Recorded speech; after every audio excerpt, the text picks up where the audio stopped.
Hello అండి, welcome back to our channel Andhra రుచులు by మల్లిక.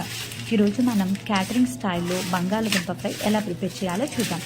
చాలా టేస్టీగా ఉంటుందండి, అది క్రిస్పీగా కూడా వస్తుంది. చిన్న చిన్న టిప్స్ యూజ్ చేసి సింపుల్గా చేసుకోవచ్చు. ఇంకెందుకు ఆలస్యం, ఎలా ప్రిపేర్ చేయాలో చూసేద్దాం పదండి.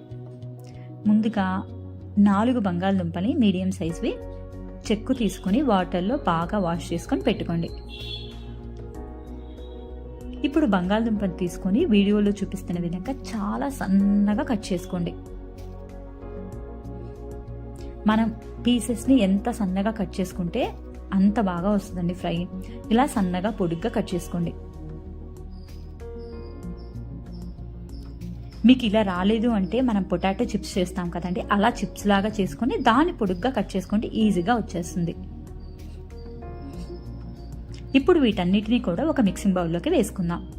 ఇందులో 2 ఫుల్ టేబుల్ స్పూన్ వరకు కార్న్ఫ్లోర్ వేసుకోండి.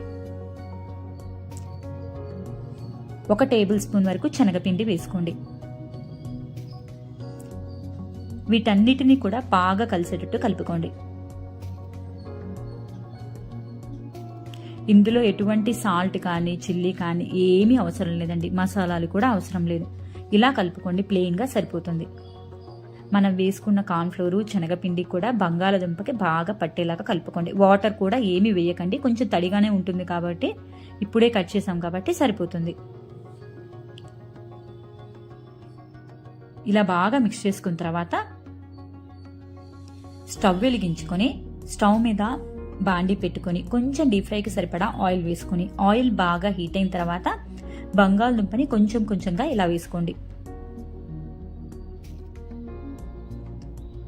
మరీ ఎక్కువ వేసుకోకండి, కొంచెం కొంచెంగా వేసుకోండి. మరీ నిండుగా వేసుకుంటే ఎక్కువగా వేగదు. ఇలా మొత్తం వేసిన తర్వాత స్టవ్ని మీడియం ఫ్లేమ్లో పెట్టుకొని కుక్ చేయండి. హై ఫ్లేమ్లో పెట్టుకుంటే మనకి క్రిస్పీగా రాదండి, లోపల చూడడానికి కలర్ వస్తుంది కానీ లోపల పచ్చి పచ్చిగా ఉంటుంది. సాధ్యమైనంత వరకు ఇప్పుడు మీడియం టు లో ఫ్లేమ్లో పెట్టుకొని, లో టు మీడియం ఫ్లేమ్లో పెట్టుకొని ఫ్రై చేసుకోండి. చూసారు కదా, మధ్య మధ్యలో ఇలా కలుపుకుంటూ ఈవెన్గా కుక్ చేయండి. చూస్తున్నారు కదండి, ఇలా గోల్డెన్ బ్రౌన్ కలర్ వచ్చేంత వరకు బాగా ఫ్రై చేసుకోండి.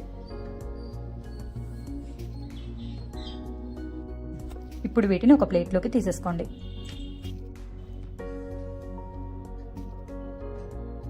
ఇలాగే బంగాళదుంప మొత్తాన్ని కూడా ఫ్రై చేసుకోవాలండి.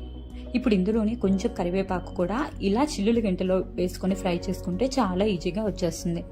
కొన్ని పల్లీలు కూడా వేయించుకోండి. పల్లీలు బాగా వేగేంత వరకు మీడియం ఫ్లేమ్లో ఫ్రై చేసుకోండి. ఇలా మొత్తం వేగిన తర్వాత దీన్ని కూడా మనం వేయించుకున్న బంగాళదుంపలో వేసేసుకోండి.